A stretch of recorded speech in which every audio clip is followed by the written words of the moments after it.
Let me just,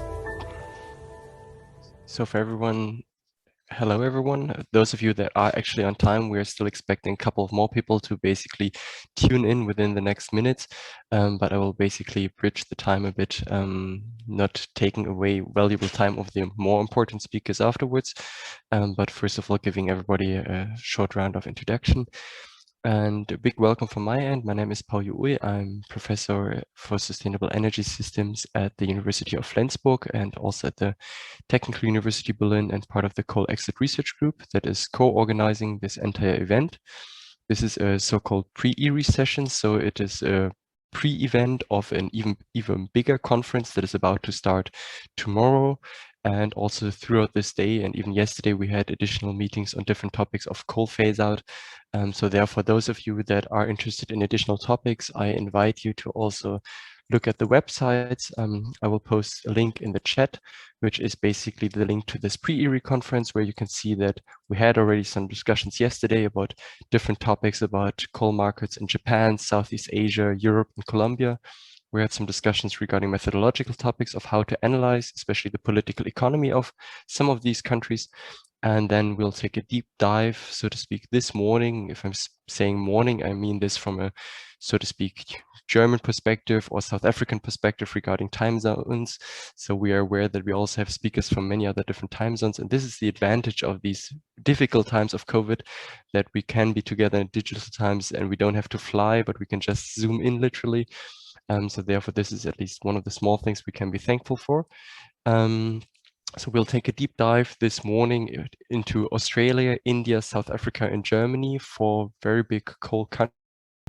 Okay, but now I think, I'm not sure exactly where it stopped, I'll just continue speaking. So basically, the program has a deep dive in some countries this morning, and then this midday, there's a bigger focus on fossil fuel exporters, not only looking at coal, but also a bit oil and gas. So this is something people might be interested in at noon. And then this afternoon or evening nearly at 4 o'clock German times, there will be a public event, which is a panel discussion where there will be first inputs by the Coal Exit group on the how does the future look after the COVID pandemic, what is the effect on global coal markets. Then there will be a second input by the German Federal Ministry for Economic Affairs and Energy, speaking about the ministry perspective, and then additional panelists, Sandeep Pai, talking a bit more on aspects of just transition. He's also analyzed especially just transition in India. Rebecca Popp from E3G, looking a bit more at the European perspective, and Chinwe Ma, had a researcher focusing on the situation in China. So this is something that we are up for this afternoon, but all of you have registered for this session. Also for your information, as you might have seen already, we are recording this session. So therefore, you are invited also to switch on your camera and so on if you want to, but be aware that we will be recording this session to make it also available to other people who can't make it, because we can't make it available for all time zones because it's a bit more complicated.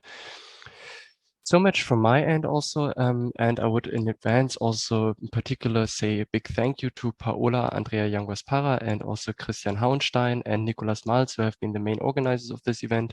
And this, in addition, this special second thank goes, of course, to those people financing all of this behind it, especially the Ministry of Education and Research. Numerous research projects and some of the findings will be presented here, but of course, we're also discussing this with other experts in the field. And so much from my end for the introductory words. And now I'll be handing over to Paola because she's coordinating and moderating the first session.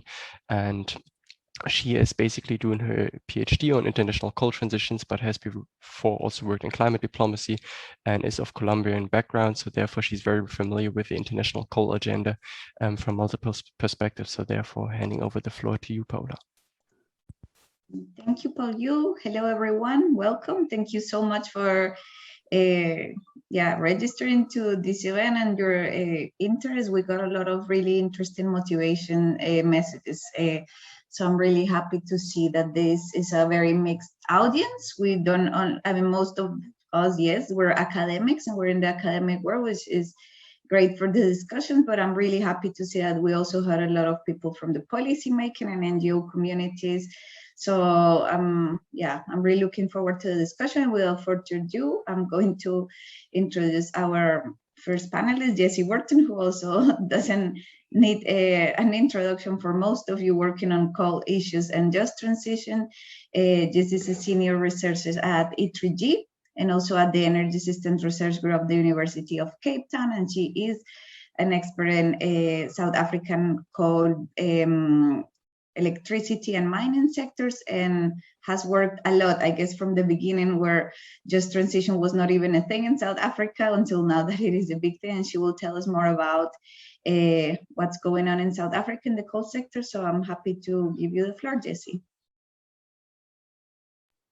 Brilliant. Thanks, Paula. Good morning, everybody. Let me just share those slides. Can you see that? Yes. Thanks so much. I'm going to talk a little bit today about how COVID-19 has impacted the South African economy, in particular some socioeconomic aspects of that. South Africa's ongoing energy crisis and its relationship to energy transition and energy planning. And then just update people a little bit on kind of what's happening in just transition in South Africa, because in fact, it's a very active space now, and there's huge amounts of policy impetus around planning for just transition and connecting that to the COVID-19 recovery in the country. So to start, South Africa, like everywhere in the world, had severe COVID-19 impacts. This is the TIPS COVID-19 Economic Recovery Index, and it just shows you how on various metrics the economy looks compared to 2019. And I just want to draw attention to two main things. So tourism, a large, sort of almost 10% of our GDP, still way down, and employment's at 90% of where it was in 2019. Now, this is in a context where we were already sitting at 30% unemployment on a narrow definition. Unemployment's now well over 40% in the country. In Mpumalanga, the main coal region, it's sitting at about 45%. It's sort of almost worse when you start to dig into that, because youth unemployment is even higher. You're looking at 2/3 of young women without work in the country, and that looks even worse depending on race as well. Obviously, some elements are looking, there's improvements, there's high levels of trade. We're exporting a lot of coal because there's high prices because of a trade war with China and Australia. But that kind of masks, one, those very severe employment impacts, and then a variety of social impacts. And I just want to look at one here. This is hunger. And you can see households who ran out of money to buy food, starting in April last year, and the last wave of analysis was done in January. Almost half of households during the hard lockdown ran out of food. This has fallen. I mean, in January this year, we were in a harder lockdown than now, but still 40% of households running out of food. This is weekly household hunger, and you can see it's come down over time, but it's sort of sitting. There seems to be a kind of permanent new equilibrium around food insecurity in the country. And these numbers are slightly higher than child hunger because households tend to shield children from hunger. So adults go hungry and they feed children instead. And you can see around 14% of children are still going hungry in the country in February and March of this year. Overall, 2/3 of households have run out of food in the country in the last year, and that's higher in Black households. Unemployment is also, I mentioned youth, but what's really important is that there's been higher job losses for women and fewer job gains as recovery has come. So there's a very clear gender aspect to what's going on. I mean, it's a severe crisis. There has been some grants that have been specially made to people to address hunger. There was a lot of also private charity around feeding schemes last year, but a lot of that is sort of starting to drip away. And so I think this kind of new equilibrium around hunger is something that we really need to be worried about. On top of that, we're also still in an energy crisis. People will have heard me talk about this in the past a lot, but it's still bad. So despite, while we're also very energy intensive, coal intensive, the energy mix is 75% coal, power generation is 88% coal. About 1/3 of our coal plants of 40 gigawatts or so installed capacity are not operational at any given time. Last week, there was 15 gigawatts of coal plant offline. And the availability is low and falling. Last year, despite the fact that we were in an economic crisis and there were hard lockdowns through the whole year, we had load shedding 10% of the time. There's a whole kind of mess around Eskom. So we don't have cost reflective tariffs, so that the annual state bailouts to try and help Eskom meet their debt obligations. Sales have been falling over the last 10 years while tariffs have been rising, utility debt spiral. But the government guarantees for Eskom are very large, explicitly around 20% of the national budget. And there's sort of an assumed implicit guarantee for some of the other debt, because investors believe no one's going to let Eskom fall over, right? Eskom has about 400 billion rands worth of debts, $28 billion US, and it's not sustainable. So it's unclear exactly how much is unserviceable. This depends a lot on what happens to demand in the coming years. But it probably at least 200 or 250 billion, if not significantly more, of that is unserviceable. And interestingly, our two mega coal projects, Medupi and Kusile, they were about 500 billion. So you can see where most of this debt crisis comes from: large cost and time overruns at coal plants. And this is really an issue because Eskom's now jeopardizing social needs. The debt to GDP ratio for the country is very high, almost expected to be 85% in the coming years, and 22% of the state budget is being used for debt servicing costs. So South Africa is in a real bind. We have no fiscal headroom in which to kind of respond to the COVID crisis. We're stuck in this energy crisis. Every time growth picks up, we run out of power and we have load shedding every week. So on top of, so our just transition challenge is kind of twofold. In a lot of developed countries, it's very heavily focused on workers. Of course, the ILO has a broader conception. It says, how do we build a competitive economy and a socially inclusive society? But I think that often gets forgotten. People focus very heavily on workers, and that's very important, of course, right? But it's also about broader development. We have to look beyond just retraining and redeployment of a workforce who might be losing their jobs and say, how do you reimagine and redevelop and build new economies, both in coal-dependent regions, but actually for the economy as a whole? So this just shows you, I'm bringing it back to coal now, but you can imagine that all of these metrics are worsening in light of COVID. All of the need for just transition is becoming stronger. These are towns in Mpumalanga, our main coal producing region. And you can see coal accounts for 45% of GDP in some towns, in Malahleni, 35% in Steve Tshwete. Some of this is actually also related to Sasol, coal to liquids. So incredibly deep economic dependence. This is some work we did under the Climate Transparency Project a few years ago, just to look at what would happen to coal mining over time. And you can see even in a least cost energy future, there's going to be a decline in the workforce over time. We're actually a bit higher now, we're at around 90,000 workers for various reasons related to coal mining. But that's projected to fall over the next 20 years, simply because there are old coal plants, they're closing, new renewables are more competitive. If you go on a more ambitious coal phase-out pathway, that obviously accelerates to some extent. And so you do need some focused attention on the coal workforce, especially the coal mining workforce, I think, which is where most of the jobs are, as well as a much bigger economic development plan for a region like Mpumalanga. To go into that a little bit more, you can see mining is around 6% in the province, but in some of these towns, coal employment is really high. A quarter of jobs in a town like Malahleni is related to coal, 17% in Steve Tshwete, 14% in Msukaligwa, and 11% in Governor Mbeki. So job losses do matter. If we look a little bit more into that, though, what we're seeing as we dig into the workforce numbers is also that you need to have much better data for just transition planning. You need to know the age, skills, the retirement age of workers and their health, because this actually matters a lot for how many people will lose their jobs, how many forced retirements there'll be. We need to understand kind of what will close when, who will be impacted. And that changes quite a lot. And it's important in South Africa because, in fact, what we see with coal miners is they start to drop out of the workforce really young. Younger than the background age of workers dropping out, from around 40. And so what might look like a 20-year or 25-year issue, because you assume workers would be working to 65, actually by 60, most coal miners have stopped working. And we're trying to understand this a little bit better, but it seems to be primarily because they're too sick to work. And so that changes a little bit the kind of policies you might need in place. It might be less about redeployment and more about early retirement and ensuring that people have social protection.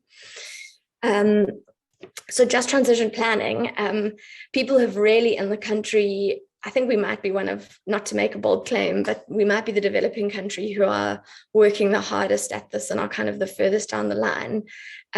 We have a Presidential Climate Commission, which is developing a just transition framework for the country. And that Presidential Climate Commission is tasked with looking at socially inclusive pathways to net zero. It's made up of stakeholders across civil society, unions, business, water, energy, to kind of come to consensus around those pathways. Our Department of Mineral Resources and Energy is looking at just energy transition planning. Eskom has a Just Energy Transition Project Office who's looking specifically at the closure of coal plants, and I'll talk about that a bit later. The National Business Initiative and Business Unity South Africa have their own Just Transition to Net Zero process, which is looking at technical pathways to net zero, as well as how to build a competitive economy and society into the future. In Mpumalanga, the provincial government is developing a just transition strategy that covers economic diversification, planning for just transition, and thinking about how to incorporate just transition across departments and mandates. Because when you really start to get into it, if you want a just transition, it's about health, it's about service delivery, it's about energy access, it's about water, it's about repurposing plants, but also looking at mining, agriculture, livelihoods. And so it's a huge way of rethinking about how social development can work in a country, I think. The Mpumalanga Green Economy Cluster has just been set up, and they're looking at agricultural, water and energy projects in the region in particular. Cluster theory basically brings together academia, industry, and government to try and find blockages in new sectors. And we also have something called the Impact Catalyst, which is supported by the mining industry, looking specifically at post-mining economies, especially water. So the mines are starting to talk a little bit about just transition, although in reality, I don't know that they're thinking at a regional scale yet. I mean, I think the Impact Catalyst is the first part of that. They're mostly thinking about how when they close assets, how that might look, you know. Where this isn't, I mean, I've painted a very rosy picture. It's not all rosy. There's still a lot of challenges, I think. One of the big things that we don't have a consensus on our pathway. So you don't know what a phase out looks like. It's very hard to plan around that. The Energy Department's still contemplating new coal, even while they're looking at just transition. I think there's some questions around how elite driven this process can be versus bottom up. You know, who is this transition for? Is it just about business? Is it just about competitiveness? Or is it really about social inclusion? Is it about changing how things work? Is it, you know, South Africa's just transition definition, we had a whole national process for several years, is very specifically targeted at vulnerable people. And there's huge political arguments about privatization and liberalization of the power sector versus public ownership.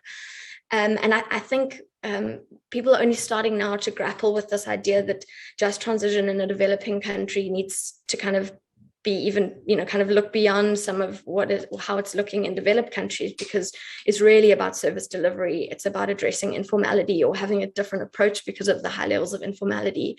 And for me, household energy poverty is a huge aspect of this.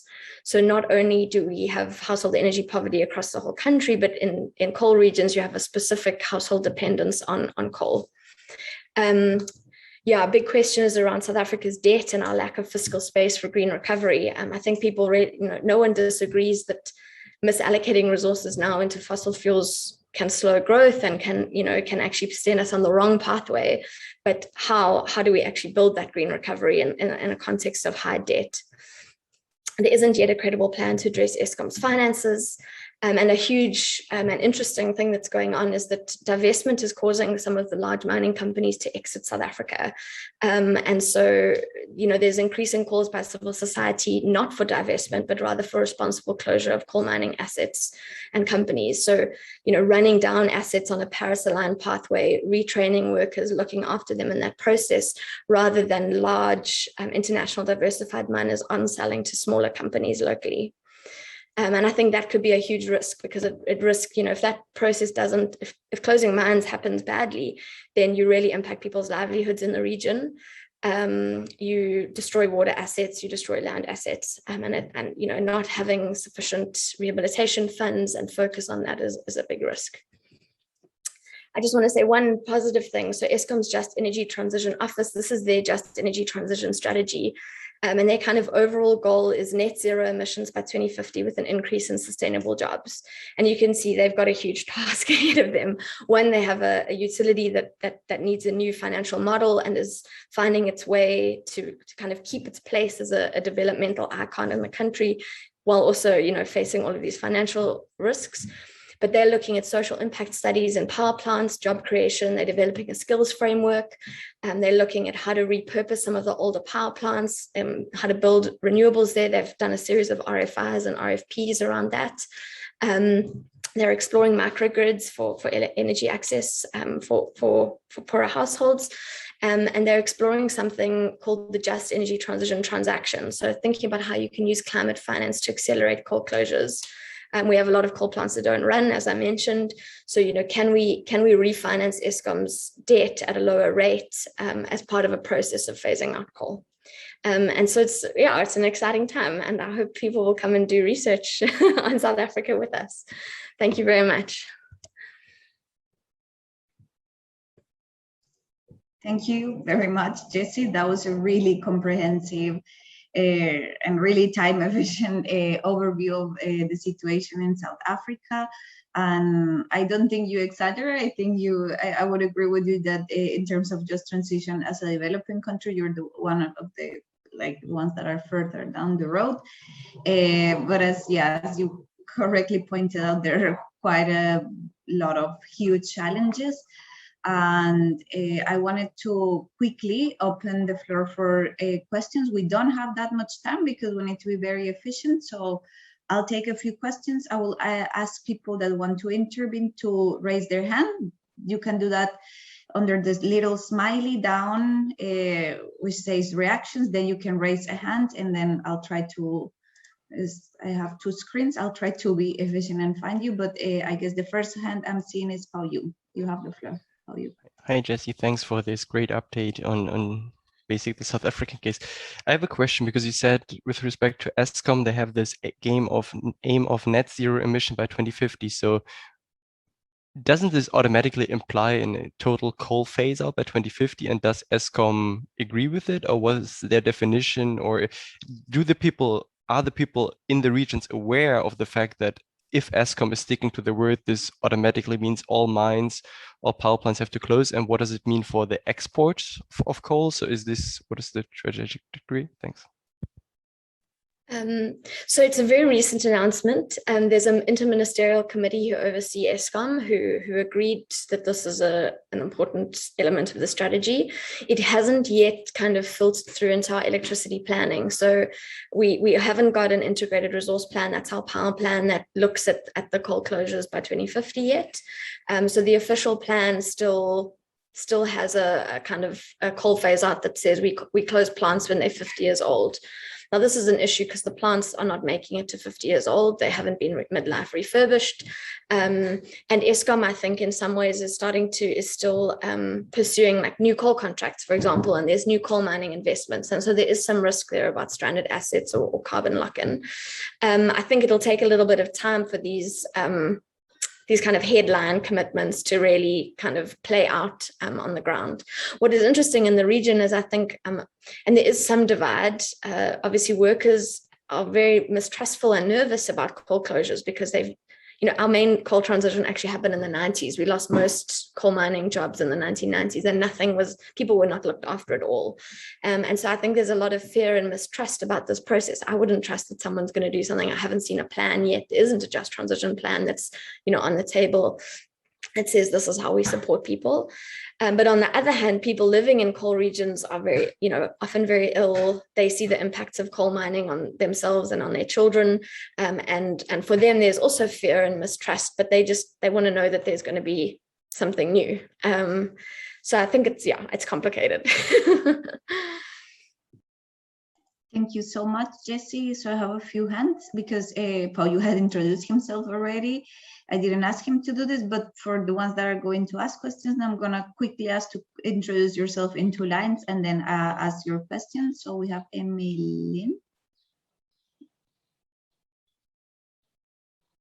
and Chris. Yeah, okay, there we go. You're muted. Yes. Hello, good afternoon. Thank you very much for giving me this opportunity, and thank you very much for the wonderful presentation. I'm Emilien Tingwe from the Renewables Academy here in Berlin. We do training and capacity building in the area of renewable energy. So one of our areas we're looking at is also just transition, how people transition from the coal sector into the renewable energy sector. So my question is with regard to the impact of coal mining. You said most often the people leave the industry when they're around 40. Of course, coal mining, it's really a labor-intensive thing and it gets into your physics. But within that time, from the time they work up to the age of 40, they already have some skills and some competencies that they have. Do you already think as a country, some programs on how to reskill them or how to use some of these skills that they have to now the transition or to ask them to direct them to focus into some other areas, maybe in the area of renewable energy? Do you have such programs about reskilling them, or are you thinking about those? Thank you. I think it's a very good question. So it's actually an interesting dynamic because the industry seems to pull in more younger workers in times of growth and push them out in times of contraction. So there's a lot of churn. The first thing I want to say is the national data and statistics are not that great. So in fact, I'm drawing conclusions, but there needs to be far more work. Secondarily, the mining sector actually has what's called post-mining qualification requirements. So the mines are meant to train people for post-mining work because it's understood that it's kind of temporary. Okay. 2, I think there are various people who are working on exactly this. Can you transfer worker X from this thing to from mining to renewables? I think we probably need to look beyond that. So there's the South African Saratech Renewable Energy Training Facility and the Center for Scientific Industrial Research and a group called TIPS, and they're all looking at skills to some extent, but probably we need a lot more work on it, definitely. Not probably, definitely. The other thing I think, though, is that we should think about more than just going from coal to renewables and say coal to what else?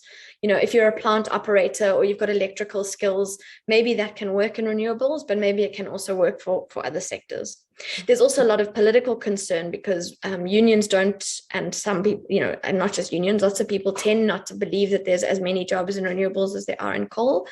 And they're very worried that nothing will materialize, So I think building those pathways for workers is very, very important. So we hope, yes, come and do more training. That would be great. Thank you so much. We only have a few minutes, so I'm going to collect the 2 questions that are outstanding, and then I give Jesse the opportunity to talk. So maybe first Chris and then Ridwan. Yeah, thank you. Thanks, Jesse, for this very interesting talk. My name is Chris. I'm a PhD student also in the coal exit team. And it seems like there has been a lot of going on in the last 1.5 years since we've been there. I was wondering, there once have been those just transition roundtables to involve local people, etc., and their opinion. Is there still something like that going on, trying to collect voices from local stakeholders and try to, maybe use this bottom-up dynamic as well? Thanks. So Chris actually had to flee. Sorry, and Jesse, I'll collect the other question first. Okay. So in case, Ridwan, please. You are muted. Yeah. Mine was actually a remark. Should I just wait until the towards the end, or what is better given time constraint? No, go ahead, please. Yeah. Okay. Because okay. Thanks very much. I'm professor of international finance and strategy at Technische Hochschule Köln. But before that, I was an energy and resources banker around the world, and I advised SOEs and companies in the around the world, basically, in oil and gas, coal, and so on. Thanks very much, Jesse. I think you mentioned there are so many complex problems, and my point is mainly they're all interrelated. Okay, And one point I just wanted to make here is that the choice of an optimal pathway away from coal will depend on a number of factors. Primarily, what is the overall resource endowment mix of the country? Secondly, how to balance employment loss, reskilling, and so on, versus consumer buying power, right? Depending on, that'll depend on what, whether you move to renewables immediately or, maybe through gas or any kind of like biomass and any kind of other energy mix. And lastly, obviously, the quality. I mean, I've been quite familiar with Sasol over the years, not as much with ESCOM yet, but the quality of the SOEs in charge of the sector and how they can, kind of like leverage on their existing capabilities as to how to manage the shift in the best possible manner. And then overall, the whole thing has to be wrapped with the proper regulatory and any kind of further privatization policy. I mean, yeah. So I just wanted to say I'd be very keen to continue our dialogue. Thanks so much. It's a super important thing. I mean, I come from a society that even though ESCOM is in a crisis now, for 100 years before that, it was a linchpin of development. I mean, it was often very elite driven and exploitative in some ways, but it drove a lot of South Africa's kind of growth. And I think, entities like ESCOM, like PLN have a really important role to play in managing this, because they can do that for workers and miners. And it's much harder to coordinate 10 or 15 mining companies than it is if you're a Coal India Limited or whoever. And just to add to that, I think there's international climate finance has important things it needs to cover here, right? Just transition costs, institution building in developing countries, capacity building, bringing forward new renewables, because now it all have to go much faster because they've eaten up all of the the climate space, the emission space that was left, and bringing forward new capacity and new renewables comes with costs. And then finally, there's a cost associated with stranding coal infrastructure. If coal phase out needs to happen by 2040, coal power, but that's a huge cost for developing countries to bear, and you need international support around that. So I've responded to you, and then on bottom up, there's some processes, but I think probably not feeding in as much as it needs to in some of the other processes. Chris, just respond very briefly because now we're out of time.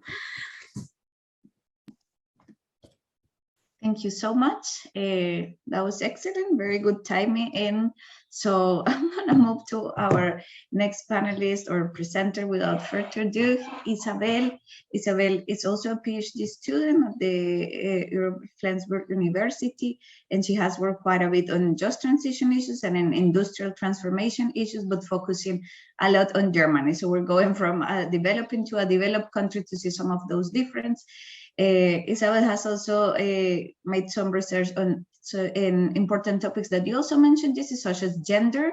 So I'm really sure their insights from the work they're doing on a very concrete political process that happened in Germany, which is the Coal Commission, and how it can be analyzed. It's going to be very interesting for us. So thank you so much, Isa, and the floor is yours.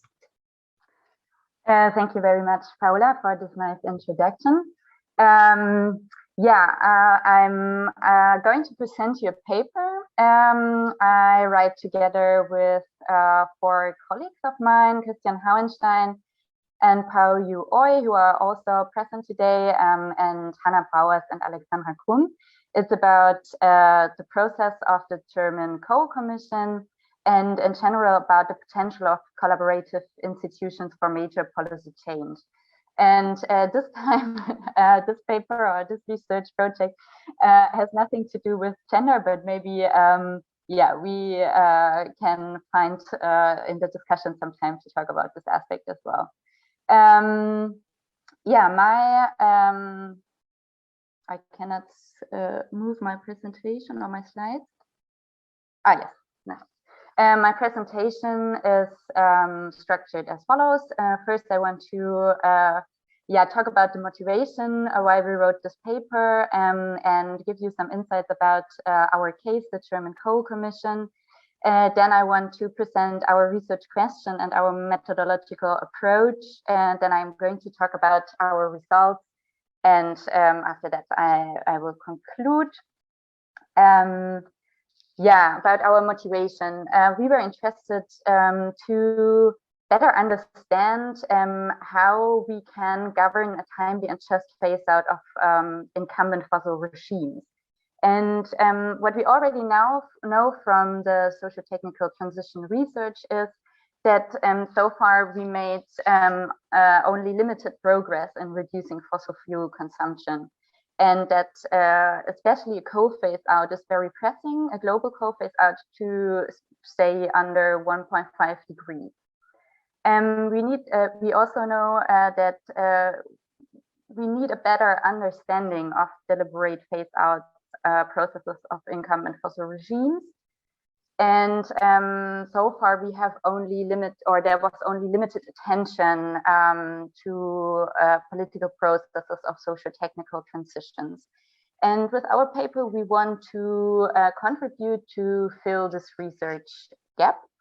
And we decided to focus on stakeholder commission processes as political tools to govern phase-out processes.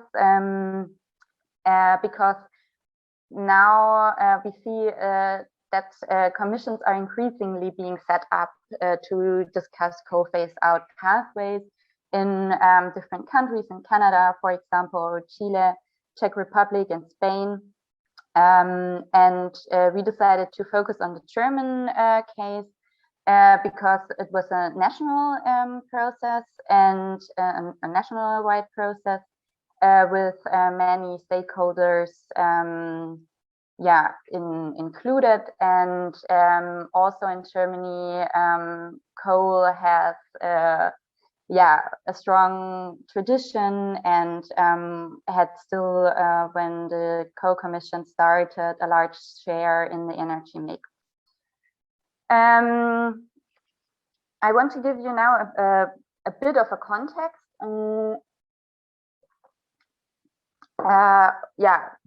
What was going on in Germany in 2008 when the decision was taken to set up a coal commission. On the one hand, we had still powerful incumbent pro-coal actors such as unions or the coal regions, utilities, or the municipalities. Then on the other hand, we had an economic situation that turned against the old and inefficient power plants. And we also had an increasing share of renewables, as you can see on the figure. Then on the societal level, there was an increasing awareness of the necessity for a coal phase out. There were large protests. And on a political level, actors were under pressure to find pathways to achieve our emission reduction targets for 2020, but also for 2030, and to maintain low energy prices, or at least to keep energy prices stable. And so in total, I would say there was an awareness among most of, or maybe all stakeholders that it is very unlikely, or it was very unlikely, that the status quo will be continued. And on the other hand, there was a big insecurity among all actors how a future pathway could look like, or how a coal phase out could look like. And so, this was the environment where the government decided to set up a coal commission in 2018. And then the commission, the so-called Coal Commission, but the official name is Commission on Growth, Structural Change and Employment. And this gives you also an insight in what the focus of this commission was. It wasn't like something as climate protection or environmental protection, but it was very much focused on economic aspects of the coal phase out. The co-commission started to work in June 2018, and the final report was published in 2019 in January, with only one vote against the compromise. 28 stakeholders were involved with voting rights, and additionally 3 members of the parliament participated in the commission process, but they had no voting right. The commission was tasked to decide on a coal phase-out pathway, and also on to come up with measures to support the affected regions and to support former coal workers. Here also the focus very much on the structural change process.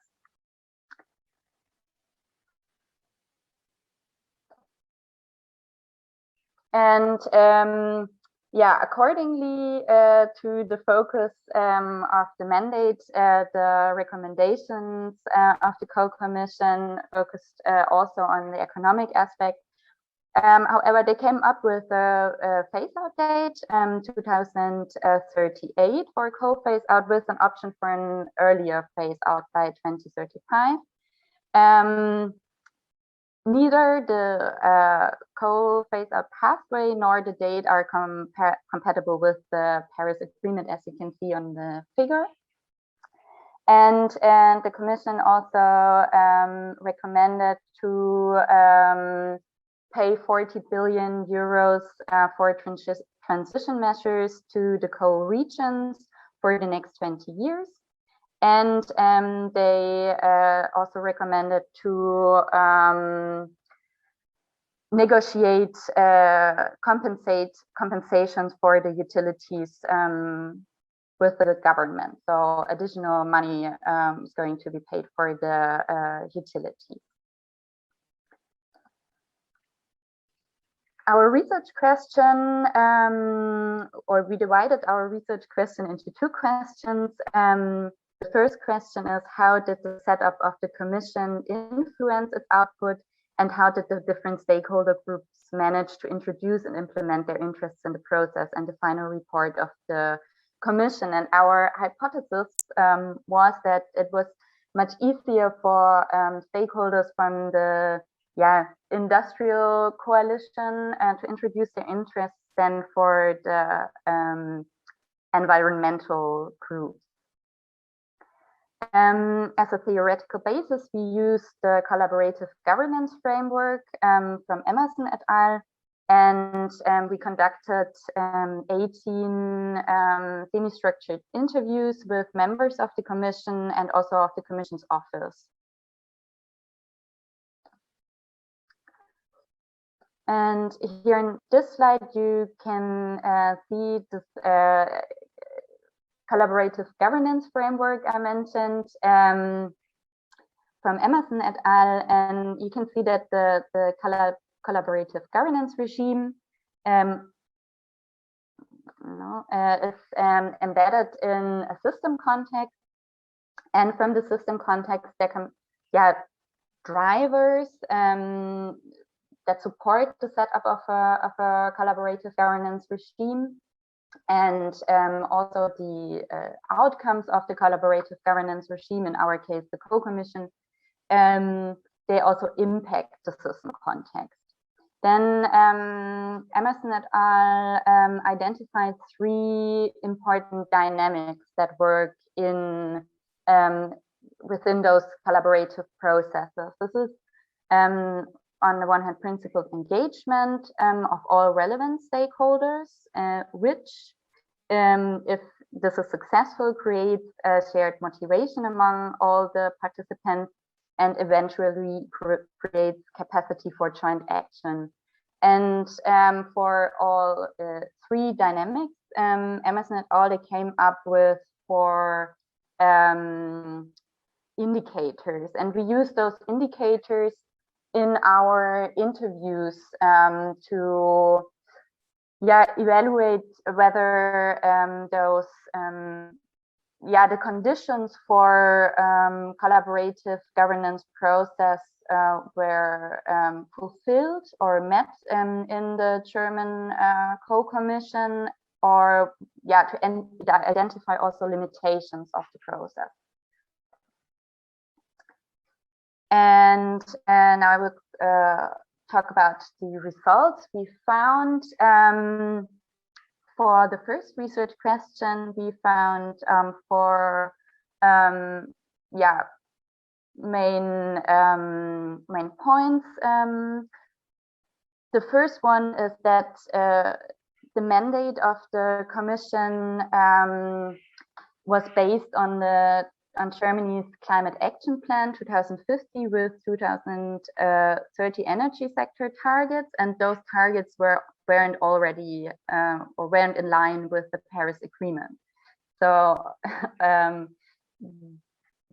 it was very unlikely that the compromise of the co-commission would be. So then we found also that the selection of the commission members and the chairs were politically motivated, and we found that there was a bias of the represented interests towards pro-co positions, while most vulnerable groups, for example, actors from the global south, weren't included, and also or representatives from the younger generation were missing.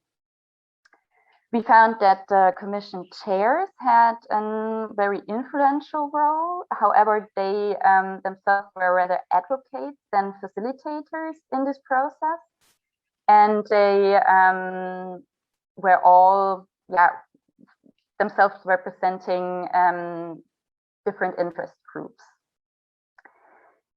We found furthermore that political actors from the coal region had a large influence on the commission's process, and those actors weren't actual members of the co-commission, but they were, maybe so to speak, guests, and they did not have a voting right, but they had the permission to speak in the commission. For our second research question, we also found 4 important points. First of all, in the commission itself, the environment was more professional negotiation environment, like in high-level political processes, than a cooperative, open-ended exchange process. And this meant that those actors who were already well connected, who had good networks, and also negotiation experience, had an advantage, a large advantage during the process. And those members represented, mostly the industrial or the industrial coalition or the co-workers. And on the other hand, there were less experienced members with less resources, and they were mostly representatives from the environmental coalition, or also from residents of the endangered villages. Then another point that is important is that the more critical or profound discussions were in subgroups, and the subgroups only selected members were allowed. And the selection process, who is in or who is out of the smaller subgroups, was rather intransparent, and it was more difficult for less established actors to be part of those groups. For example, the representatives of the villages weren't part of none of the smaller groups. Then we found that there was a diverse responsiveness of the members to the other members' concerns. For example, the environmental coalition supported just transition efforts of the unions, on the other hand, they did not get their support for an earlier phase-out date. And in this regard, it is interesting to note that the structural change aspects were discussed earlier in the commission process than the phase-out pathway. So yeah, it was difficult, or this made it more difficult for the environmental coalition to use their bargaining power. And then again, we found that the federal states used their influence and were very effective to introduce their interest. For example, they placed their own personnel in the commission's office. We found also some important context factors. For example, there was during the commission process a large protest in the Hambacher forest to save the forest. The Hambacher forest is the forest close to a Rhinish coal pit, and it was endangered by the pit. And these big protests put the environmental coalition under pressure to save the forest, and therefore they also lost some bargaining power for other aspects, for example, an earlier phase out. Another important aspect was the increasing support for the party Alternative für Deutschland, far-right populist party, and there was a fear among political actors that fast coal phase out could increase the support for this party. My last slide. There are 3 points that we can extract from our research. One of them is that it is difficult to have such a collaborative governance process with stakeholders, because stakeholders will always have more or less resources to participate, and some actors only can formally participate, while others are can participate fully and introduce more of their interests. And I think I'm running out of time, so I leave it there. And thank you very much for your attention. I'm looking forward for your questions. Thank you so much, Isa, for your presentation. So I think you really showed us, I mean, Jesse started with this, that there is a lot more the techno-economic questions into coal phase out. This is mainly a political process, and the way countries go about it is very important. And as you said correctly, there are many countries going for this coal commission sort of solution or political way to decide on the coal phase out. But as you also showed very well with this research, and thanks for sharing preliminary results of your research, there are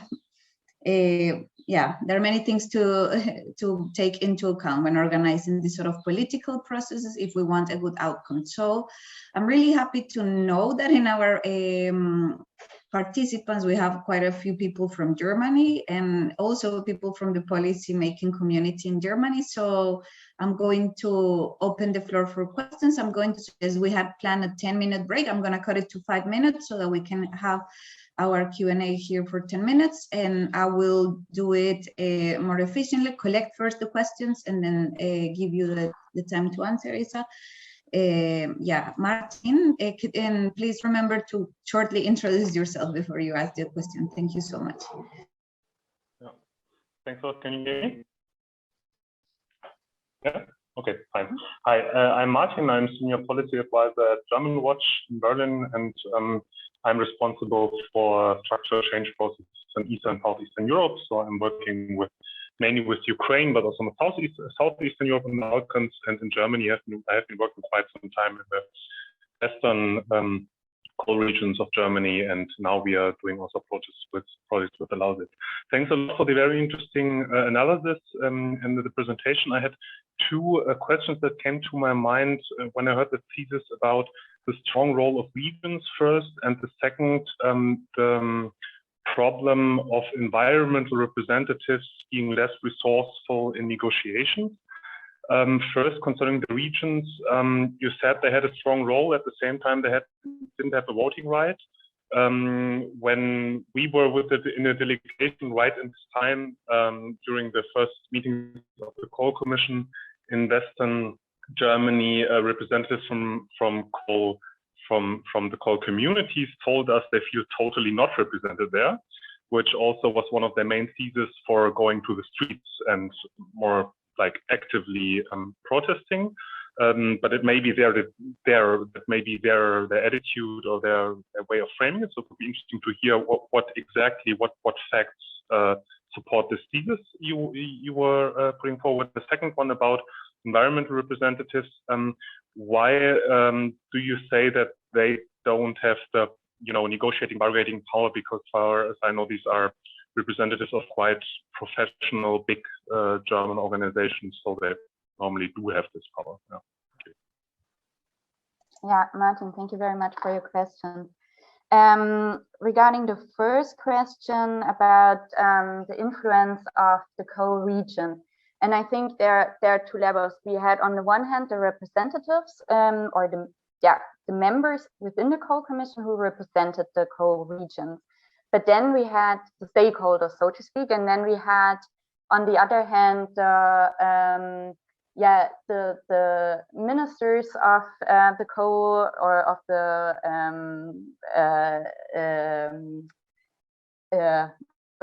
the ministries of the coal region, ministers of the coal region, and they were like they were only guests without voting rights. So there were members with voting rights, stakeholders representing the regions, but in addition, there were like this high-level politicians who frequently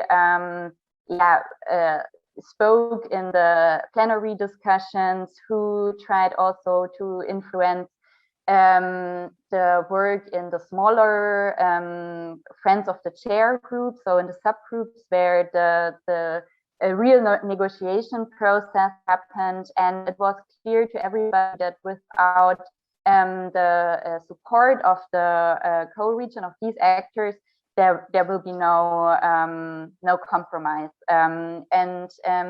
This also manifested during the last phase of the coal commission, when the commission was ready to publish their final report, and then an initiative from the representative or from the political level of the coal regions stopped this process, and so they had to refine their work within the commission. I think this is maybe a good example to show how influential these representatives have been, and also this aspect that the ministers tried to place their own personnel in the office, in the commission's office, was one attempt to influence the output. And I think that many of the members of the commission saw this critical. And then with our other hypothesis that environmental coalition had less bargaining power or less experience in such processes. Yes, you are right. There have been representatives from big NGOs,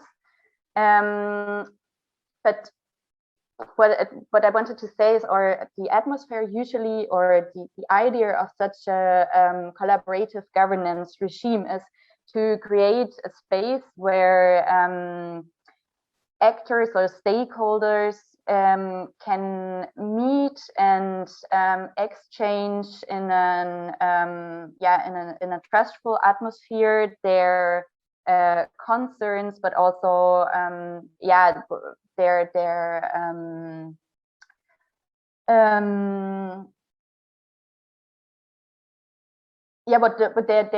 perspectives on pathways, and where a negotiation process can happen on a personal level with trust to each other. And I think and that was reflected in, or we heard that from many members, for example, from or members with less experience in such high political bargaining processes, that they were irritated, for example, when they found out that many leaks happened during the Commission's discussions, and that on the other hand, the more experienced members, they found that normal for such a process. And I think, for example, especially the representatives from the regions, representatives from the villages, they did not have this experience to participate in such professional negotiation processes. Thank you so much, Isa. We have one last hand, Chris. Yeah, thanks. More as an addition, maybe as one of the co-authors of this work, I guess it's really important to differentiate, or to see that the local representatives of coal regions represent very different stakes there. So on the one hand, especially like the prime ministers and their staff, it was a lot about jobs, etc., and of course economic interests.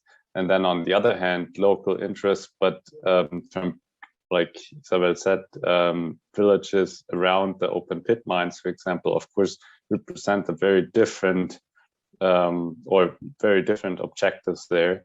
So and on the second question, it's really this diversity of actors on the environmental side, which some had, or environmental side and local affected people, some having quite a lot of experience and also being involved already before the commission already started in discussions about the setup, etc. And some were just hit by surprise when they were called up and asked to participate, and never had thought of that they would be invited. And of course, not having the networks, etc., and contacts into also the federal government and ministries, etc. So I think that's important to have in mind in this. So it's not all of the environmental commission and all of the other sides, but rather the mix of people. And industry just had a lot of more, or industry and economic interests had a lot of more resources there to participate. Thanks. Thank you so much. So I didn't see any other hands, so I guess we're closing this first part of the session. Thank you so much for staying with us this hour. As I said, we're gonna cut the break to 5 minutes in case you want to stretch, have coffee, or anything similar. We will be back then at 11:10. And if you have any technical issues or whatever questions, feel free to use the chat directly to me or Nicolas Malz, who's also here in the background. So thank you so much. We'll be back in 5 minutes then. Sorry, a professor at the Crawford School of Public Policy and also the director of the Center for Climate Economics and Policy. Also one of the people that has done more research on energy transition in Australia. Thank you so much. The time difference is quite big, so it's quite late for you, and we're really, really thankful that you made time to be with us, Frank. Without further ado, I give you the floor. Thank you. Yeah, no problem at all. We're towards the end of the time zone distribution, and we're used to evening meetings these days. That's no trouble at all. We're no longer used to the 24-hour plane rides, though. That'll take some getting used to when we're back to that kind of situation. Paula, you've summarized it really well, actually, for the Australian situation here. And I'd add to that coal and coal transition is a really intensely political topic in Australia. And I'll run you through that. Really, the politics in many ways takes precedence over the economics on this. Now, so this here today, I think, can you see a newspaper clipping here? So this is actually today's newspaper, the country's main business paper. So what happened was that the junior coalition partner in the federal government changed their leader in a hostile takeover within the party. And the reason, once more, as in the last, I think, 7 changes of leaderships within the major parties in Australia, was climate change and energy. The person who took over as leader of the National Party has a very strident anti-climate change action agenda that he wants his party to take into the next federal election. And that anti-climate change action stance really focuses in particular on coal, right? To some extent on gas as well, and to a lesser extent on other areas of mitigation policy, but coal is really the flashpoint for all of the very difficult politics of climate change in Australia. Brief snapshot of the data. So very large producer and very large exporter of coal, thermal coal, in the high 200 million tons per year. The large majority of that export value in the financial year 2019-20, around $20 billion export value of thermal coal, which is rather a lot for an economy for a country of about 25 million people. That export value is now declining because lower prices in international markets, of course. Add to that coking coal production, a little under 200 million tons, almost all of it exported these days, export value over 30 billion tons, right? So $1 billion Australian. So we're talking over $50 billion Australian in export revenue from coal per year. In terms of regional distribution, this is practically all on the East Coast. Queensland for coking coal and thermal, New South Wales for thermal and coking in that order, and down in Victoria, you've got lignite for power generation. All right, so what's the trends here in domestic coal use? This is almost exclusively in power generation, and the trend line is down. We've already seen reductions in coal-fired power generation, and we'll come to the reasons for that in a minute. And the trajectory to the future is really a phase out of domestic coal use. This will happen as a result of market forces. Essentially, what I'm showing you here is one of the scenarios by the Australian energy market operator for future energy mix in the power sector. So essentially, we're seeing a takeover of the power sector by wind and solar. Okay, so very cheap, really no quantitative constraints on producing renewable energy in Australia. The exit scenario here for black coal down the bottom and then followed by brown coal on top is one of their faster ones. But when you look at this dispassionately and without the constraints that the official operator has on their scenarios, you would expect that the exit will probably be faster than depicted here, essentially because of the commercial pressures on the coal plants. So the point is that wind and solar are far cheaper than new plants, as in most parts of the world, I guess, these days. And increasingly, rivaling the short-run marginal cost of the older plants, right? And so increasingly what we're seeing is the older coal-fired power plants announcing closures well before the previously anticipated closure dates, usually ahead of major refurbishment that might be needed, okay? So what about the policy on this? The dominant stance of policy, both at the federal level and the state level, is a defensive one, right? So the emphasis is on securing electricity supply, ensuring that there are no surprise closures. This is, of course, related to securing energy supply, right? And that results in attempts to get assurances by operators of minimum remaining lifetimes. Okay, so this is the dominant approach by our various governments, is to try to make sure that these plants do not get switched off before the planned date.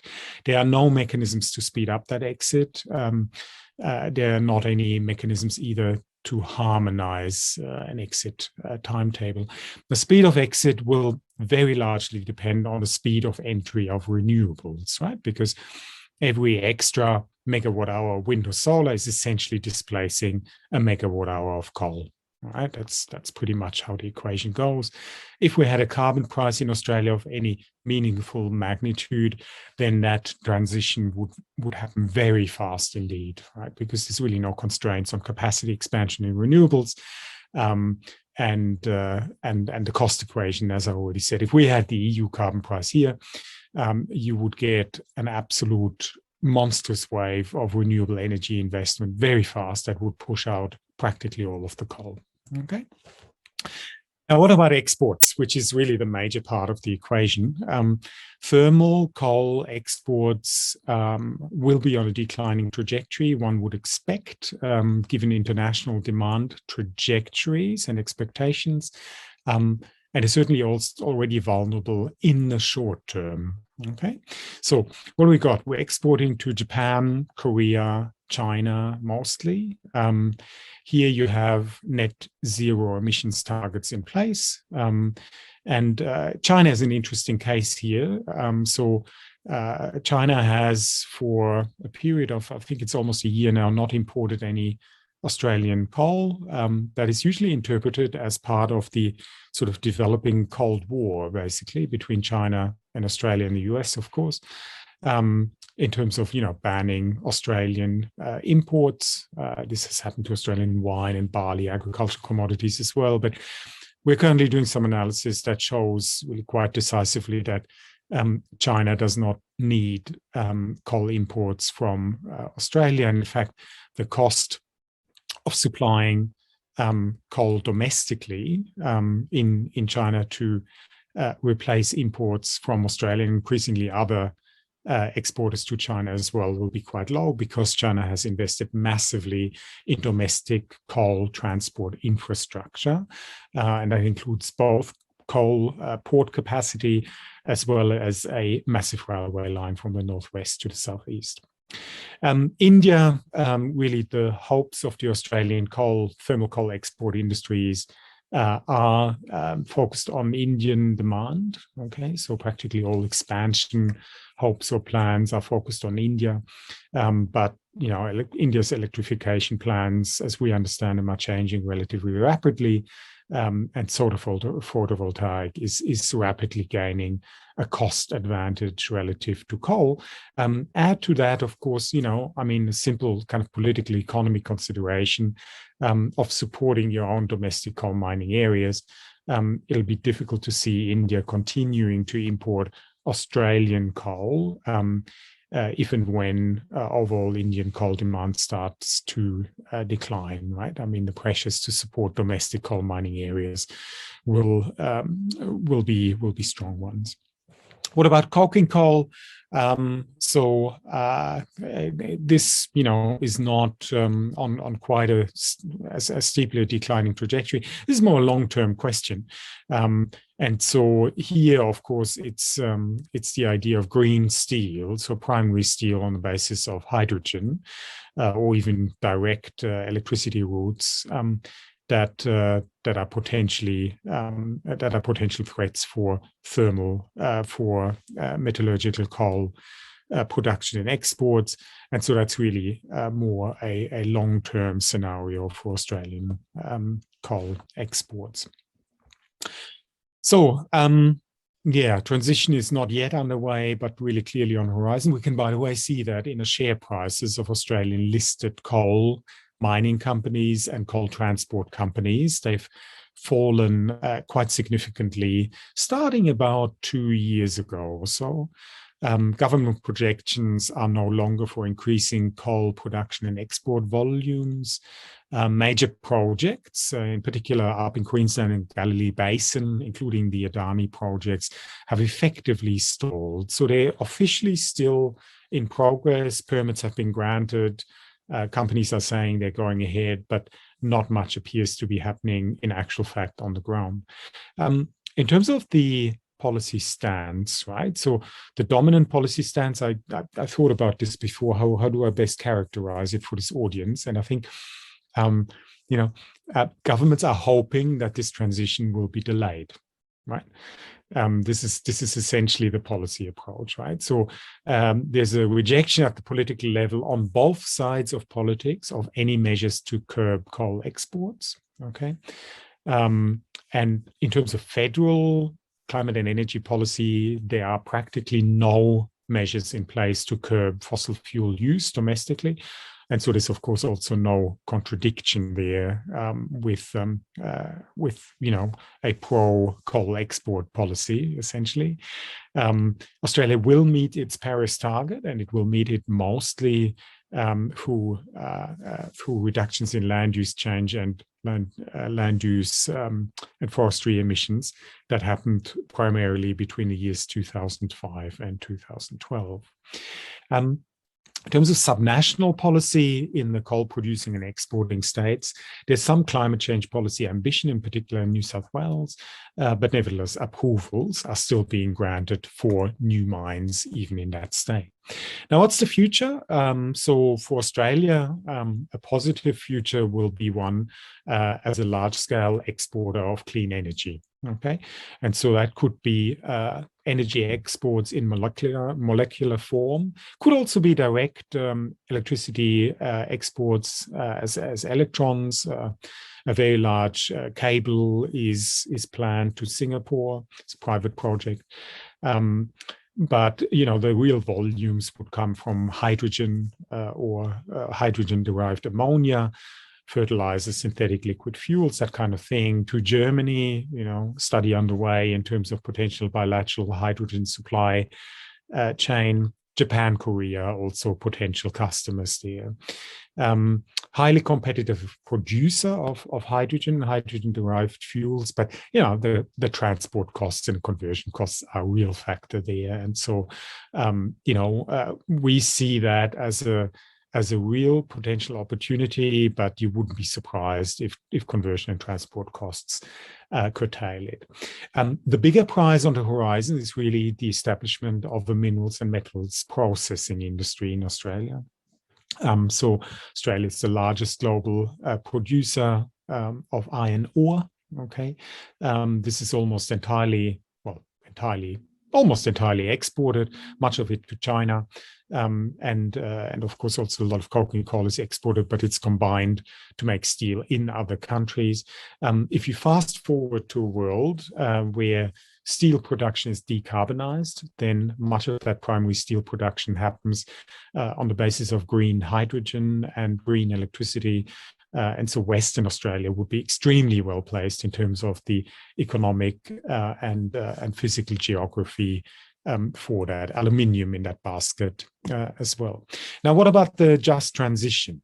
Okay, so no overall framework is in existence, no systematic dialogue or planning is underway on this. Nevertheless, this is coming. It's really a sort of a head in the sand scenario that we're acting out here. The practice in the most recent coal plant closure, a very large lignite plant, was ad hoc support measures after the fact. So state government supported, funded local support measures, all manner of things, medium-sized investments, etc., retraining, and pooled redundancies with the remaining 3 coal-fired power plants in that area, which have worked quite well by all accounts. Coal mining employment, hard to measure, but probably best number probably around 26,000 full-time jobs, direct jobs. So that's not too many, but these are highly paid jobs in Australia, highly paid jobs. Largely unionized and concentrated in just a few regions. So renewable energy jobs are already more plentiful than coal jobs, right? But they're much lower paid and more dispersed. And so in terms of the politics of this, really doesn't translate into a story of coal to renewables jobs. At the same time, overall unemployment rates are very low. And so, younger people who exit the coal industry will by and large not be unemployed. The main sticking point in terms of societal concerns and politics as well really is regional. Okay, this is about the economic future of regional communities. Okay, and alongside that, political considerations, in fact, electoral considerations about, winning or losing individual electorates in a system that, like the UK, is first past the post. And so that drives the politics very much. We can think about what's needed. It's a kind of very obvious menu of things, right? We need regional structural adjustment policies, plans and mechanisms for orderly transition, and all of that tied into forward-looking industry, regional and fiscal policy. We need institutions or the existing institutions to be able to properly play their role in energy transition and coal transition. We need a national energy transition strategy. We need a stronger role for independent institutions. Something like the German Coal Commission, I think, would be an eminently positive step in Australia. But, I think you can tell that, the politics is really not anywhere near the situation where government would institute such a commission. And really, it's ultimately about, the political process striving to create a shared understanding of the problems, right, rather than continually driving the political division. Right? That's really very much at the base of this. And so, I know this is an economics conference, but really, it's political science that at this point in the cycle in Australia can give us a lot more insight into where we are. So thank you very much. Thank you very much. That was a very, very good overview of the challenges in Australia, and I guess you cover really well one particular issue that we would see. It was not the same for South Africa, and it will not be the same for India, as we will know. But that I find it very interesting. You said that phasing out coal in the electricity sector, that's not a problem. That's going to happen, and it's going to happen fast. And the really big question in Australia is, how do you replace all these friends and all this exporting sector, and what options do you have there? I think that is a very common challenge for coal exporters. And as Paul, you said, my specialty is Colombia. The number of jobs, you say 30,000 or so. That is roughly a similar amount of jobs that we have, even though we export a third of what you export. And unemployment, unlike in your case, which is very low, can be higher than 20%. So it becomes a whole different issue when you talk about just transition and replacing this huge exporting sector. So that was very enlightening. Thank you so much. I'm going to open the floor for questions again. Please introduce quickly yourself before you state your questions, and I'll start with Mohammed. Thank you. Hello, guys. Can you hear me? Yes. Okay, my name is Mohammed Lokat. I'm a researcher at Stellenbosch University Center for Sustainability Transitions in South Africa. So, Frank, a point that you had on your slides really spoke out to me in thinking of the parallels between that and South Africa, if you can draw any, and it was that of the changing nature of unions from a coal-dominant industry to one based on renewables. So what would be the situation in Australia? Do the unions there have that sort of political power to exert policies, as you've said, on a regional level, or yeah? No, unions do not have a lot of political influence. Unions have been on the decline, and unions in general are finding it difficult to recruit members in new industries. Okay. And so, you know, that's a generalization, but, you know, that's overall the picture that you get. And so the rates of unionization in renewable energy industries would be very low compared to very high in the coal sector. Okay. And so as a result, you're getting the coal in you're getting the unions, right, fighting for two things. First of all, fighting against coal closures, and secondly, where coal closures are unavoidable, fighting for the best possible deal for their workers in terms of, you know, end of employment payouts, etc. Right, and so there is, in fact, you know, quite some conflict within the union movement about which of these two stances to take. Okay, I think we can say, but yeah. So within the union movement, I think there's really not much that can aid sort of a transition from coal to renewables. Thank you, Frank. Appreciate it. Thank you. Now I will collect the two questions from Chris and from Paulo. Yeah, thanks, Frank, for this very interesting presentation. I've introduced myself already, so no more of that. Two things. I was wondering, to what extent these maybe also fly in and out jobs are part of the coal workforce, and how that might make it easier for a transition, because workers are not like so much regionally concentrated, and once the mine is gone, there are no more, or you would need a factory for renewables in that place, or rather maybe these geographical issues are not so important.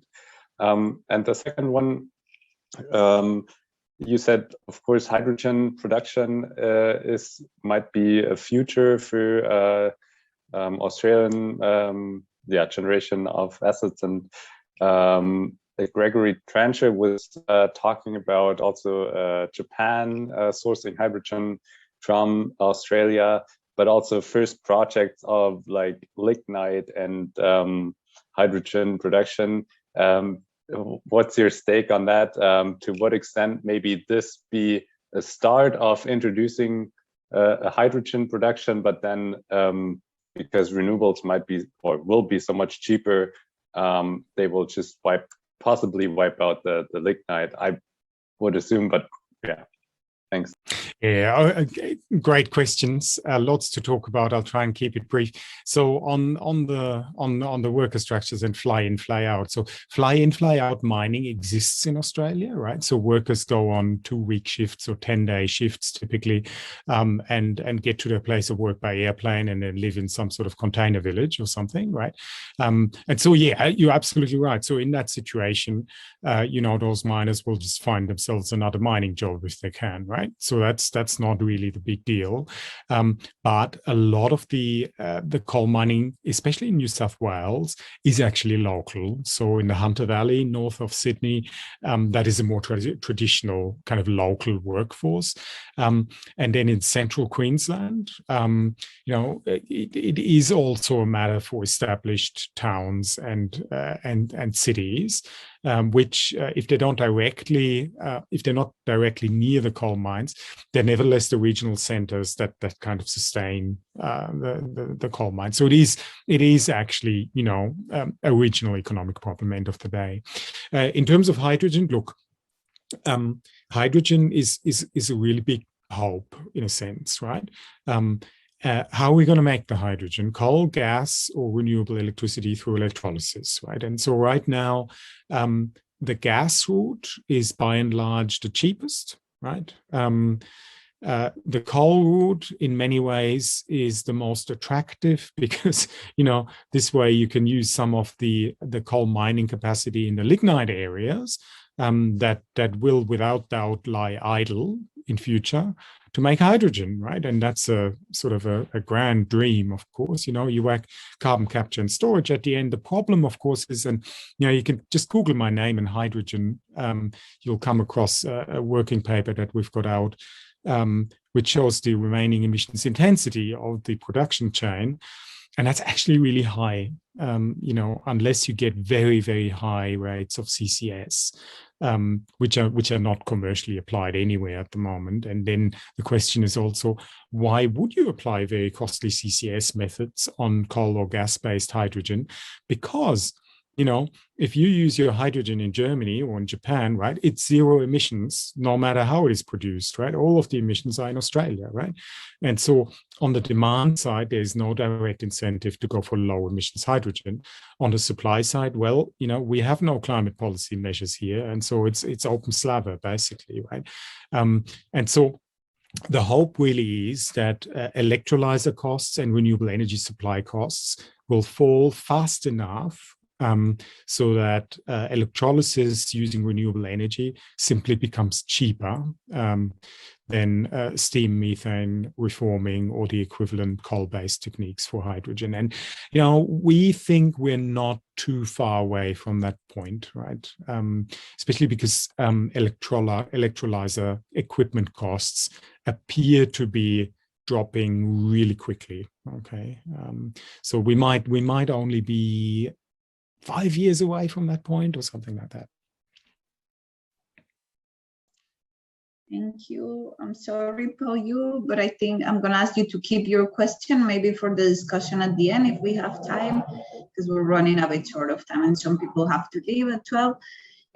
So now we're going to go to another country. I think Frank described the Australian political situation as head in the sand sort of situation where reality is taking over without politicians realizing a lot of the things that are going on. And I would say India it's quite different, and politicians are rather taking a lot of steps to modify quite a bit coal markets and electricity markets in India. So this is a very different case, and I'm really happy to welcome Lorenzo, who's going to tell us a lot more about the Indian case study. He's a PhD student at the MCC Berlin Research Institute and is a trained political science. So I'm an economist myself, but we're very rebel on the economics conference here, bringing a lot of political economy, political science issues. So welcome, Lorenzo, the floor is yours. Thank you very much, Paula. Let me share my slide. Yeah, you should all see that, right? Okay, so thank you very much for having me here today. I'm gonna present to you the results from this paper on the political economy of coal in India, which has been published earlier this year, and is joint work with Niels Ollendorf, also at MCC, and Roy Chandra.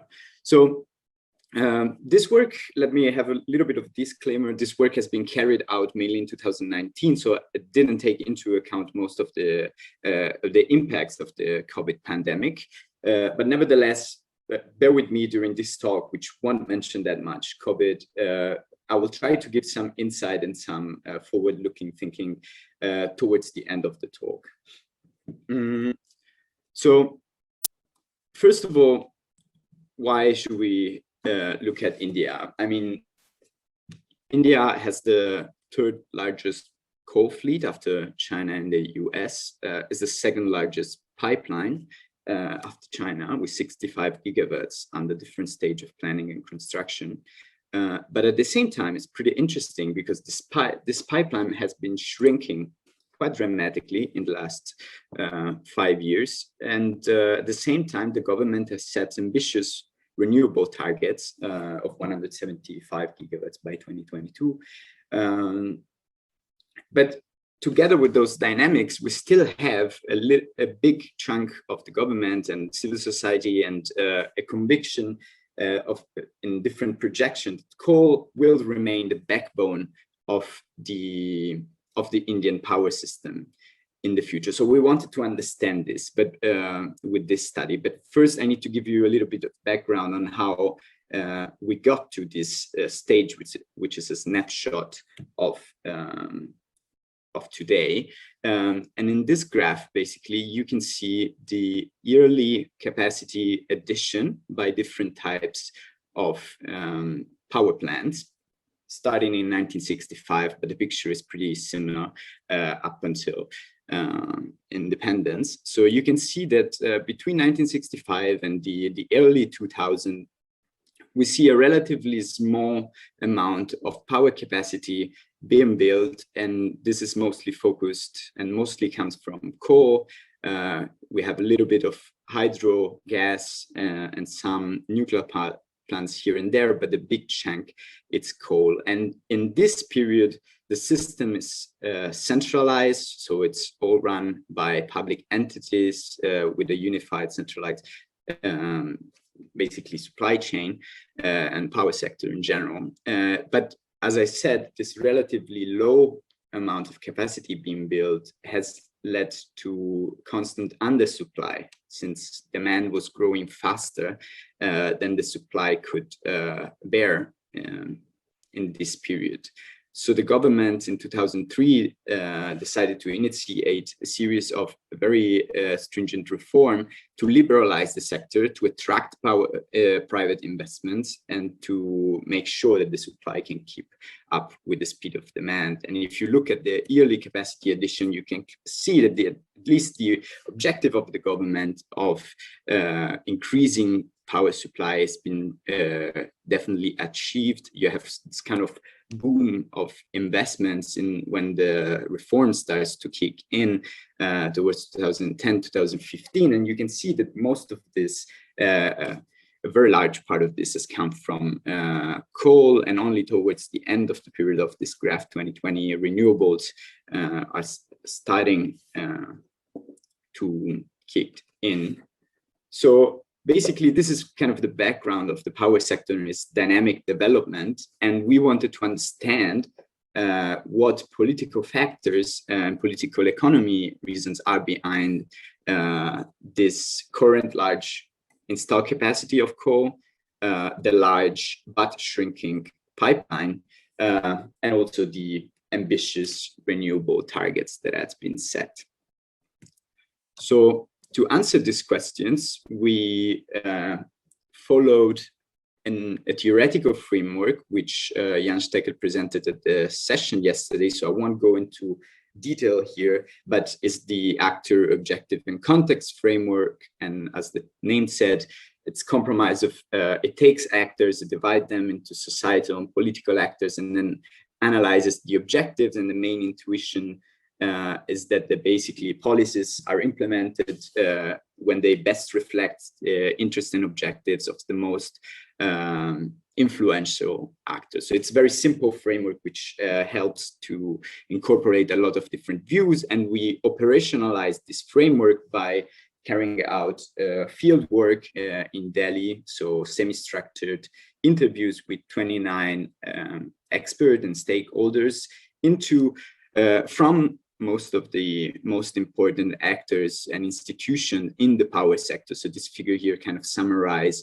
the landscape of actors which are influential in the power sector. And we talked with most of them, most important one, Ministry of Power, Ministry of Coal, Mines, Railways, Ministry of Environment, but also governmental agencies such as the Central Electricity Authority, which supports the government in managing the power sector, and Niti Aayog, which is a kind of cross-cutting think tank.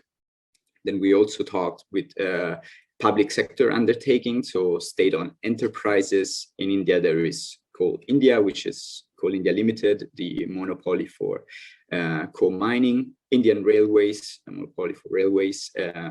BHEL, which is a manufacturing company which manufacture most of the turbine and equipment for power plants.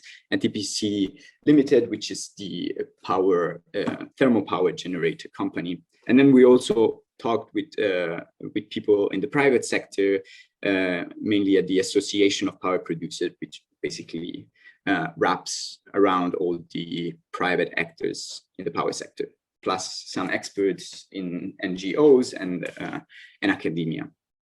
From these interviews, we distilled and took out what are the main overarching objectives which drives the development of the Indian power sector. And those are to provide sufficient and cheap electricity supply, to promote domestic energy industries, and to mitigate air pollution and climate change. So I will try to go through all of them in the rest of this talk.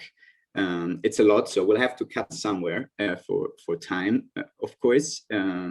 But yes, I'm happy to discuss more details later. So starting from the first objective, to provide sufficient and cheap electricity supply, we saw in the graph before how coal was central in the period where the power sector was under public, was managed mostly by the public and private sector. So this was because up until 2010, it was mostly a situation of supply shortage, and the focus has been on large capacity addition, which were easy to manage, fast to build. You could build a large power plant and share the power between states, and was easier administratively to manage. So it favored inevitably large coal and large hydro project. But this historical reliance on coal also created a set of incentive and institutions which favor then coal in the period in which the public sector, the power sector was then open for private investments. So those private investments followed mainly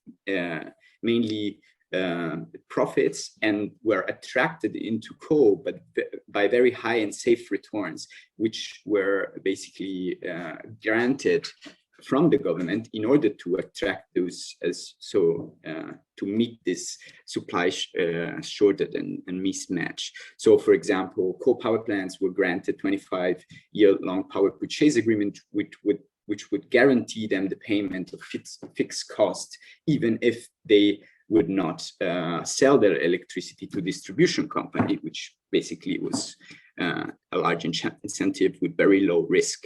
And now all the private entities that entered the power sector in that period of liberalization have strong vested interest, and they proactively lobby and work to safeguard their profits. And at the same time, those political actors are very influential. So for example, you have Adani, which was the largest port manufacturer in India, owns mines in Indonesia and Australia. So it's already along the whole value chain of coal and integrated the power sector.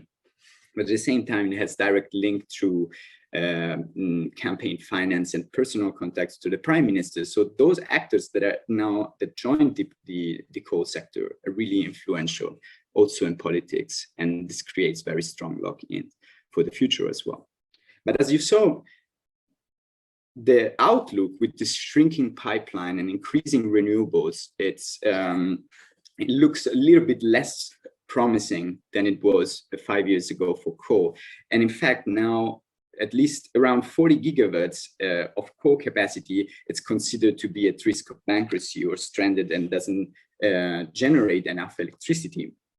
But in this case, it was interesting to see how the government, which retained its power and its influence into the power sector through the ownership of CPL, still pursues its objective and kind of doesn't trust the market alone, which is driven by profits, to deliver into their main objective, which is to ensure a reliable supply, which from what interviews at the ministries emerged, it's at least now only considered possible with large coal as a base load. The second important objective is to promote domestic energy industries. I mentioned throughout the talk already that many public sector companies are involved in coal, but for example, BHEL gets a lot of revenues from selling manufacturing parts for coal power plant. CAL, its business, it's around coal mining, but also Indian Railways, which is the largest employer in the country, gets most of its revenue from the transport of coal, and it uses this revenue for cross-subsidizing passenger fares. So this also creates a lot of vested interest in the system around coal. And to exacerbate this, those economic interests around coal are concentrated in very specific states, which also happen to be the poorest states in the country. So there, coal really contributed to regional economic growth in the past, and even built infrastructure, hospitals, railways, etc. So those states are highly dependent on sustained coal production. And to make the matter even worse, when we talk about the just transition and we think about renewable jobs, this will, yes, create a large number of jobs, but those jobs in India will be concentrated in totally different parts of the country, which happen to be the richest states, so the West and the South. In this graph, basically, you see India and the states with the lines are where 80% of cumulative coal reserves are concentrated, and where a lot of the pipeline also of coal power plants will be built, because it's where it's most cost efficient now to build close to the mine. But at the same time, on the west and southern coast and states, it's where most of the renewables are now built and expected to be built. So this creates distributional concerns, and on top of this, while coal is mostly domestically manufactured, produced, coal power plants manufactured domestically, coal is mined domestically, solar panels are mostly imported. So also the jobs that relate to the whole supply chain and manufacture chain are abroad and not in India. So the last objective is to mitigate air pollution and climate change. Now, this it emerged throughout the study as not being as important as other objectives. So it's definitely below in terms of importance: jobs, development, electricity access, and industrialization for the Prime Minister and for the most important ministries. But at the same time, he had an influence, especially through the channel of the international negotiation arena, where basically proposing very ambitious renewable targets was for the Prime Minister a very low effort and low political cost strategy to ensure to promote its international standing. But then had quite a remarkable implication in terms of actual then uptake and market enthusiasm around those very ambitious targets. So to conclude, basically, as I said, I wanted to make an outlook of how this COVID pandemic might affect the energy transition in India. Now, I think it's still early to talk about this in a country that is still recovering and has other important and highly relevant issues to solve first. But we can use the results that I highlight here to think about how, after a recovery, an energy transition might look like, what will be the main challenges and potential opportunities.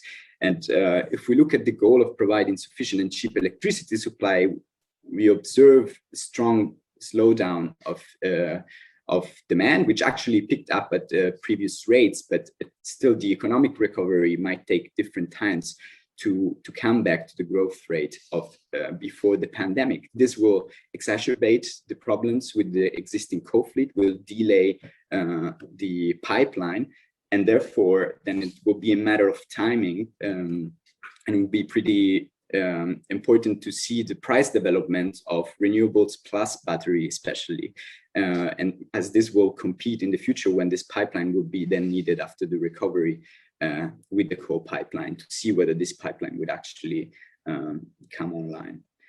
But one of the most important and key issues that emerged, and was one of the recommendation and policy implication of the study, is that the key barrier for an energy transition will be those states. And the problem here is that in a wake and an after pandemic, where the recovery packages and the strategy for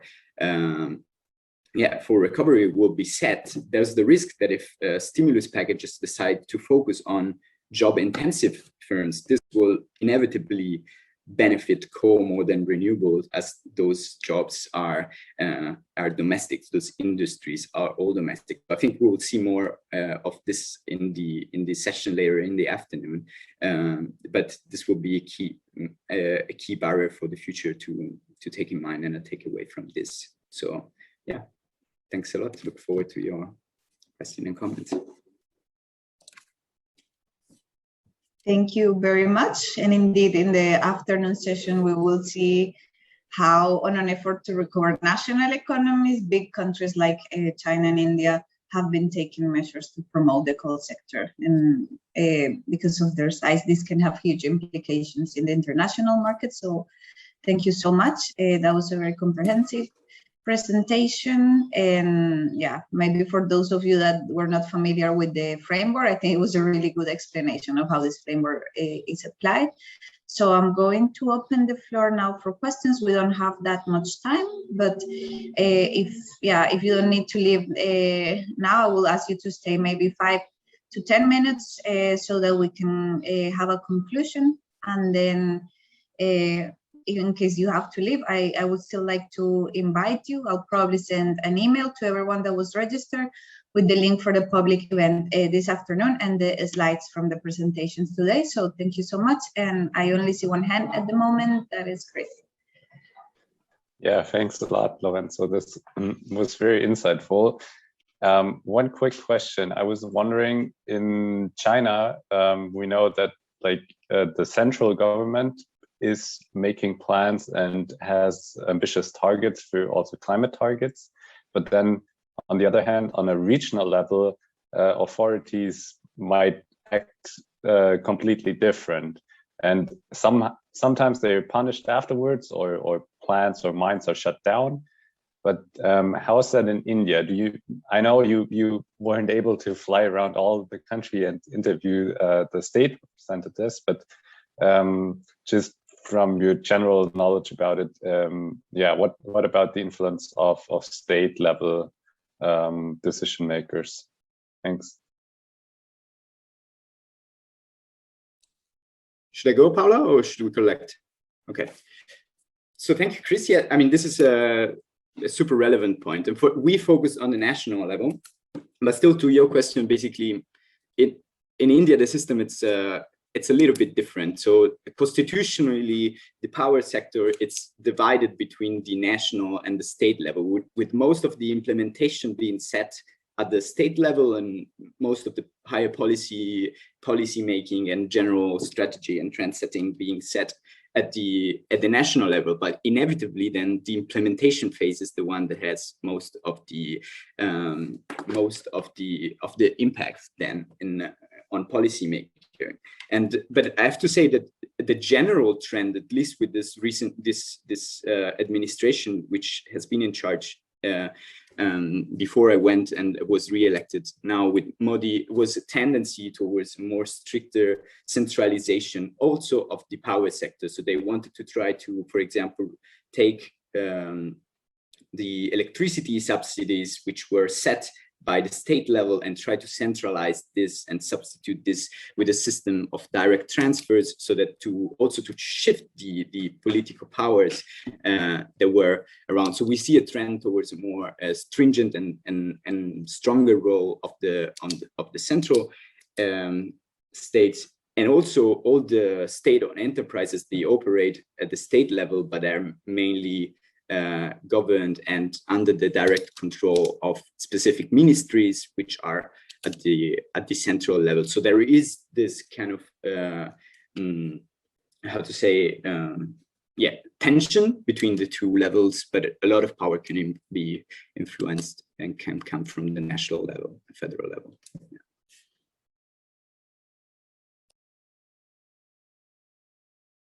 How you? Yes, thank you very much.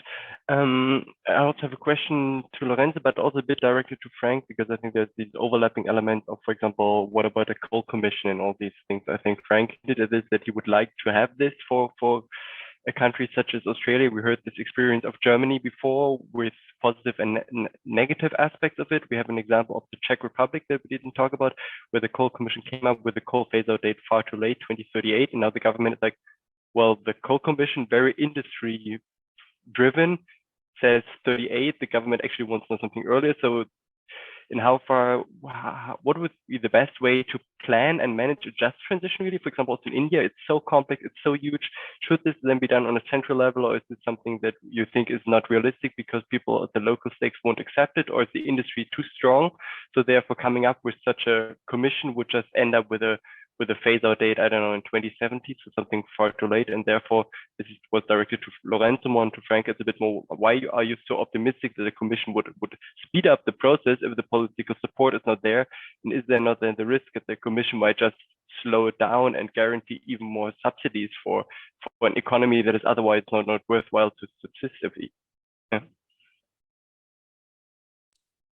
So if I can directly comment on your point, I mean, I think that it's definitely needed to have something. So India actually, like policymaker, looked a lot closely at what was going on in Germany, and there's a lot of cooperation between the two, which GZ also having a lot of relationship. So everything was looked very closely, but you definitely have to include those states in this in those planning processes, and to especially to basically buy them into possible development and economic options that can be in the region in coal. I mean, there is a difference because like coal production won't decline that fast and that quickly in India. Probably there is still a little bit of room basically to create some opportunities, economic opportunity, but this has to be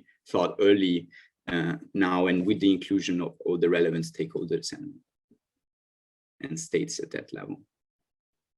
Yeah, quickly on Australia. So the situation at the moment is that actual decisions that affect coal exit are left to semi-regulatory bodies that are under the direction of a kind of a intergovernmental ministerial council, right? So between the state government and the federal government, and that's really quite opaque, and it really does not give any meaningful avenue for input from all of these other groups in society, right? It just kind of comes top down out of nowhere, as far as people can say, unions, environmental groups, local people and all of that. And so to my mind, and it's not exactly like the coal commission, because of course the coal commission in Germany was invested with this political mandate, right? I'm thinking more of a process that could actually, work out the things on which most people can agree. All right. And for that to feed into the political process, I think that could be an unambiguous positive in a situation like here in Australia, because it really can't be a negative, actually. Right. I'm guessing Jesse would have some thoughts about that as well, actually. I mean, in our presidential commission, the regions are not formally represented at all. But we have a slightly different political structure. So the provinces have very little power beyond coordination and some economic diversification, and then implementing national policy. What I also think is interesting is local. So how do cities and towns respond to some of these issues? Because that's really where the impact strikes. I mean, the LVA is quite interesting because there's a lot of small towns near each other, but I don't see municipalities here coordinating very effectively around these issues. Can I ask a question while I've there's a lot of discussion here in South Africa and internationally. People will have seen at the G7 this announcement of the new SIFs accelerating coal transition program, which is geared around supporting developing countries to close coal. And I'm wondering, Lorenzo, if in your interviews and in your discussions in India, if there was a lot of engagement and discussion around whether India thinks it needs international support for processes like that.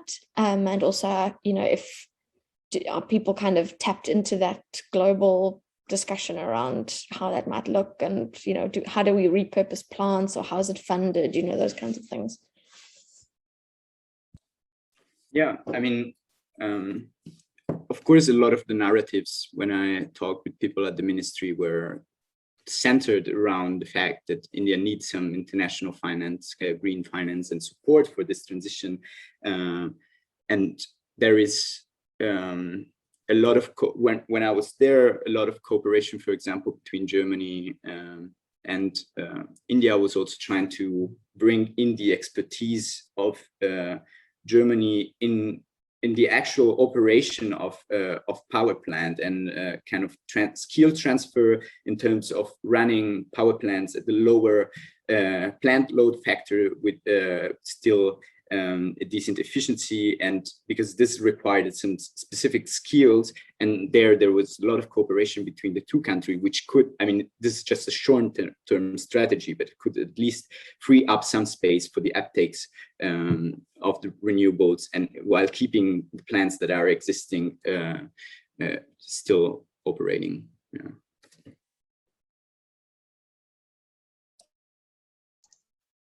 Yeah. Thank you so much. So to all our panelists and presenters, and to all the people that stayed until the very end, we appreciate that. As we said in the beginning, we were recording this because we plan to make this available. We will communicate how and when to make this available for people that did not have the possibility to attend, but we will in any case share some of the slides that were presented today with the people that participated. I'll try to very quickly summarize what we learned today, but the first and biggest conclusion, I guess, that there is a lot of work to do for us researchers and for policymakers, because the coal phase-out issue is far from being resolved, even in countries that are more advanced like Germany, but a lot more in countries that are not even talking about it politically, like Australia. So that is, I guess, good news for us in the academic community. There's a lot of work to do, and we'll be very busy in the next years. And just to mention some of the big topics that were discussed by our different panelists, that will be really big research and just issues. On just transition, I heard one of the biggest and most important components we'll need to deal with jobs, coal jobs and coal sector jobs, and reskilling of a lot of workers, but also in general, just life standard and life quality for coal dependent communities, which is a big deal, especially in developing countries. And that has a lot to do with economic diversification, especially of regions that are very dependent on the coal sector. More on the bigger national picture, this diversification has to do, for instance, with replacing exports, and especially the rents that go to it, and how to achieve making this replacement of exports really clean and really renewable. For instance, avoiding a brown or blue hydrogen production as a replacement of exports. And then, of course, the biggest topic is that all of these issues will need to be resolved within a political process. And the way you establish that political process, as we learned from Germany, might have very important implications for what the outcomes in terms of ambition, climate ambition, but also in terms of justice is. And a lot of that has to do with how you balance the different interests of different stakeholders and policy objectives of the country in general. So this is, I guess, another key takeaway. And finally, we talked about a little bit in the end, there are a lot of governance issues. Even if you get into a political process and you take some decisions and you have some targets, how you implement them.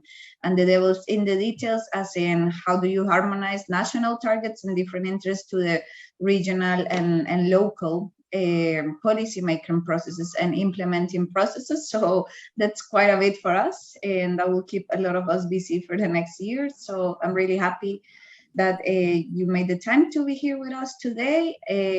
I'm going to give 1 or 2 minutes to Pao Yu to have some closing remarks, but before of that, I'll have some shameless advertisement for our Cold Transitions, coldtransitions.org website, where you can see a lot of our research, and not only ours, but from a lot of researchers working on coal issues around the world. There you can see most of the research outputs that are already finished, but you also find information on new projects that are coming that will be working on these issues.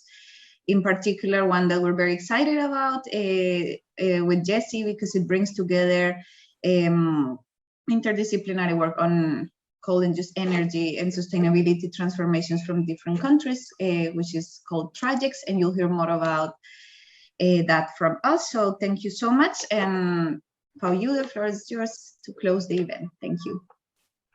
Thank you very much. I'll keep it very short, not to take you away from any further session or something. So thanks again to Paola, Chris, and Nicolas for organizing all of this. Thanks to all speakers. Thanks for the last people who basically persisted. And also we will send the slides of all presenters to the people that have registered to this event, so that you can also then, of course, contact the people if you have any additional questions. So looking forward to even more discussions in the next weeks, months, and years. And take care, everyone, and stay safe in these times. Bye. Thank you. Goodbye.